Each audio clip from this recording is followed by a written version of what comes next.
এই গরু ছাড়া থাকতে পারবেন? থাকতে না বললেও থাকা লাগবে। শেষবার মতো একটু আদর করে দেন, একটু বিদায় নিয়ে নেন আপনার শখের গরু থেকে। জুবায়ের শখের গরু বিক্রি করে দিলেন, কত টাকায় বিক্রি করলেন? 3.5 সাড়ে 3 লাখ 3 লাখ। দামটা ছিলেন কত? চাইছিলাম 8 লাখ। 8 লাখ। 3.5 লাখে বিক্রি করলেন। লস হয়েছে? কেমন টাকা লস হয়েছে? মেলা 1 লাখ খানেক টাকা লস। 1 লাখ টাকা লস। কি নাম গরুর? কালো মানে। কালো মানিক। গরু নাকি আপনিই পালতেন হ্যাঁ, ছোটতে নাই পাইতে। ছোট থেকে? সারাদিন কিভাবে এটাকে আদর করতেন?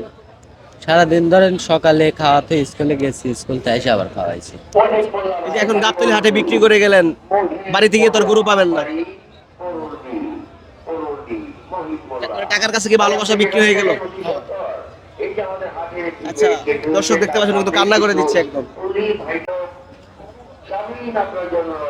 ও কিন্তু একদম অসুস্থ হয়ে গেছে, কথা বলতে পারছে না। শেষবারের মতো একটু আদর করে দেন। এটা নিয়ে যাবে কখন? তো এখন